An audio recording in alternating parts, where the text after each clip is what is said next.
Usually, we talk about the richest individuals and the richest men. Surprisingly, we're not talking about a group of people who control more than $200 billion. I'm referring to the richest women in America. So, who are these opulently wealthy ladies? Where do their billions of riches come from?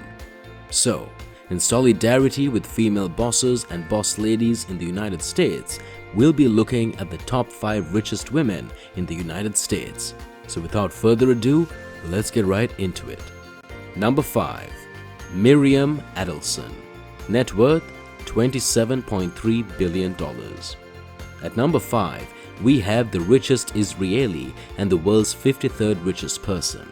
If you've ever spent a gin-soaked weekend in Vegas, playing the slots, pounding the tables, and making irreversible mistakes, you've most likely made Miriam a little richer, thanks to her enormous stake in Las Vegas Sands. Miriam Adelson was born in Tel Aviv in 1945 to Polish immigrants. She has done a great deal in her long life. She graduated from Tel Aviv University with a Bachelor of Science in Microbiology and Genetics, as well as a medical degree. As a medical officer, she was required to serve in the army. She was a physician for a time before establishing a substance abuse center and research clinic in 1993. In the end, it turns out that being a doctor was not the lucrative endeavor that would lead her to becoming the 5th richest woman in the United States. Miriam Adelson married fellow physician Ariel Oak Shawn, with whom she had 2 children. She then divorced him in the 1980s and later met and married late billionaire Sheldon Adelson. Sheldon Adelson was the former CEO and chairman of Las Vegas Sands, a $27.46 billion American casino and resort enterprise. Sheldon bought the company in 1988 and turned it into a cross-continental, multinational behemoth it is today, with branches from the United States to China. Sheldon Adelson owned a sizable stake in Las Vegas Sands, and by the time he died, he was worth $36.4 million, making him one of America's wealthiest individuals. After he died at the age of 87, he left his wife Miriam more than half of his $48 billion gambling empire. She now controls 86% of Las Vegas Sands. Miriam has been a big political player in the United States for some years, and she has been loud about it, donating tens of millions of dollars to people she supports. In 2016, she was even awarded the Presidential Medal of Freedom, presumably for all the freedom that comes with gambling your life savings. Number 4. Jacqueline Mars. Net worth $34.6 billion. The patron saint of Valentine's Day, period cramps, and shattered hearts is up next. The 38th richest person in the world, as well as the richest person with a suite named after her. Remember the time you forgot it was your anniversary and had to run out and buy a bunch of chocolates to cover it up? You may not have realized it, but you just made Jacqueline Mars a few dollars richer. This is due to the fact that Jacqueline and her brother, John, each owned roughly 1/3 of Mars Incorporated. Yes, the Mars-like candy bar, or should I say candy bars. This $40 billion candy corporation is responsible for some of the most well-known chocolate brands, including M&M, Snickers, Twix, Skittles, and of course, Mars. They also create pet food and other animal care services, presumably for the many dogs who eat their chocolates by mistake. That, ladies and gentlemen, is referred to as market cornering. So, just who is Jacqueline Mars? She is an American investor and the heiress of Mars Incorporated, the world's largest candy manufacturer. She was born in Washington, D.C. to a rich Mars family and had a prestigious education at Miss Hall School in Pittsfield, one of the earliest girls' boarding schools in New England. She then went on to Bryn Mawr College, where she earned a degree in anthropology. She eventually joined the Mars Corporation, which was founded in 1911 by her grandfather, Frank C. Mars. Jacqueline was a food group president for the corporation for nearly 20 years until 2001, after which she was on the board till 2016. Under her direction, Mars has nearly every aisle of edibles in the supermarket covered with its diverse selection of popular items. Mars created Combo's crackers, Dolmio pasta sauce, Orbit gum, Uncle Ben's rice, and other products that humans really shouldn't eat, such as pedigree pet food. Did I mention that Mars Incorporated also provided Olympic horse training? That one, on the other hand, could have been entirely Jacqueline's idea, as she adores horses. Occasionally attends equestrian competitions and provides money to the US Equestrian Team Foundation's Jacqueline B. Mars Competition and Training Grant, which aids in the training of horse riders. Jacqueline has had 2 marriages. Her first marriage had 3 children, Alexandra Badger, Stephen Badger, and Krista Badger. Personally, I'm not sure how she manages to resist the impulse to create a massive chocolate factory and hide golden tickets. Number 3. Mackenzie Scott.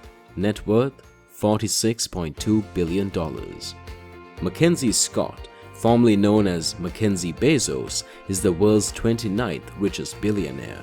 If you're wondering where you've seen that face before, Mackenzie may be well known for her marriage to the formerly richest person in the world, Jeff Bezos, or more likely, her divorce from him.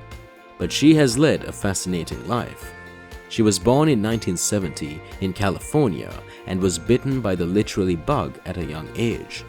She claims to have begun writing seriously at the age of 6, when you were still learning not to write on your own face. Mackenzie does more than just post raunchy fan fiction on the internet. She is a genuine novelist. She published her first novel, The Testing of Luther Albright, in 2005, and it won her an American Book Award. Her second novel was published in 2013. Mackenzie was all prepared for a literary career after receiving her bachelor's degree in English from Princeton University, where she studied under Nobel laureate Toni Morrison. She did, however, make her billions in a slightly unusual method. Mackenzie Scott married Jeff Bezos in 1993. They both relocated to Seattle and founded Amazon. She was one of Amazon's earliest workers and was extensively involved in the company's growth and early days. She worked on the company's name, business plan, accounting, and early order shipment. She even negotiated the company's freight contract. All in all, she was a darn excellent employee, and the $35 billion payments were a couple of decades too late. Their marriage lasted from 1993 to 2019. As part of the divorce settlement, Bezos gave to Mackenzie 25% of his Amazon stock, which amounted to around 4% of the company. This left her with a total of $35.6 billion. Mackenzie became a signatory to the Giving Pledge, a campaign created by Bill Gates and Warren Buffett to encourage extremely wealthy people to devote the bulk of their money to philanthropic organizations, like the majority of billionaires on the pledge list. Despite her strenuous attempts to donate at least half of her fortune to charity, she has already given away a stunning $2.8 billion in charitable donations in 2020 alone. Number 2. Julia Koch. Net worth $62.9 billion. Next up is the world's 21st billionaire, a member of one of America's wealthiest families and the widow of the late David Koch. Julia was born in the year 1962. She grew up in Iowa, farming and working for her parents' furniture store. She traveled to New York in the 1980s to work as an assistant to fashion designer Adolfo. Julia met David Koch on a blind date in 1991, and the evening, like most blind dates, did not go well. However, this story, like the massage you get after a string of bad dates, has a happy conclusion. A year later, at a party, the two connected and began dating, finally marrying in 1996. Julia and David Koch spent years in a Fifth Avenue apartment before moving to the famed 740 Park Avenue in Manhattan in 2004, a property that has been and continues to be considered as the most significant and notable residential building in New York City. Don't just take my word for it. The building has been the subject of novels and even a documentary. It hosted wealthy Americans such as John D. Rockefeller, Egypt's richest man, Nassef Sawiris. The French government even bought a house there for its ambassador. Julia and their 3 children, David Jr., Mary Julia, and John Mark, received 42% of Koch Industries upon David Koch's death in 2019. Before his death, David Koch was the 7th richest person in the world, with a net worth of $53.5 billion. As a result, Julia was propelled to the top of the list of the world's richest woman, not just in America. She now serves on the board of directors of Koch Industries, America's 2nd largest corporation by sales and the world's 6th largest, with a yearly turnover of $115 billion. Koch Industries doesn't make all of its money by drilling for oil. They've purchased so many firms and subsidiaries that they now do pretty much everything. With acquisitions such as the $22.5 billion purchase of Georgia Pacific, one of the world's leading manufacturers and distributors of paper, with brands such as Brawny and Vanity Fair, and the $7.5 billion purchase of Molex electrical components manufacturer. Julia has quickly risen to the top of the list of the world's richest people. Julia is also the current president of the David H. Koch Foundation, a charity foundation that has donated approximately $200 million to a variety of causes around the country, including science and medical research, education, the arts, and others. Number 1. Alice Walton. Net worth $70.9 billion. Finally, here is the richest woman in the United States of America. She is the world's 18th richest billionaire and a member of America's richest family, the Waltons.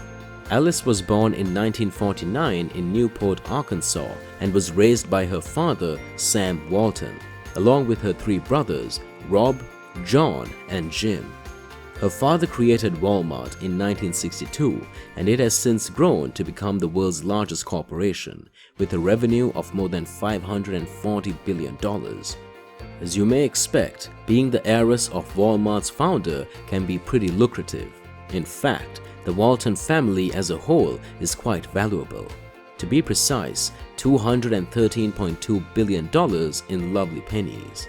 It turns out that Walmart is more than just great deals and funny memes. Its net worth is more than the GDP of many countries.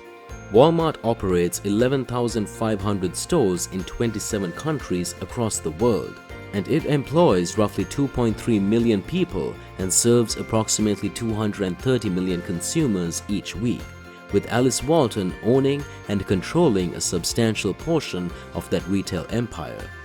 Throughout her life, Alice has refused the allure of working for Walmart like her brothers. Instead, she has chosen to pursue her interests. She has worked at several reputable financial organizations as a stock analyst, money manager, and broker. She established an investment bank and served as its president, chairwoman, and CEO. In the late 1990s, her company closed down and she moved to a ranch in Texas to raise horses. Despite her passion for horses, she sold the ranch in 2015 and relocated to Fort Worth to work as a curator at the Crystal Bridges Museum of American Art. She happened onto the art museum by chance. It turns out that when you have a lot of money, you can actually pursue your ambitions. So there you have it. If you enjoyed today's content, make sure to like, subscribe, and click the notification bell so you don't miss any of our new videos. Until next time.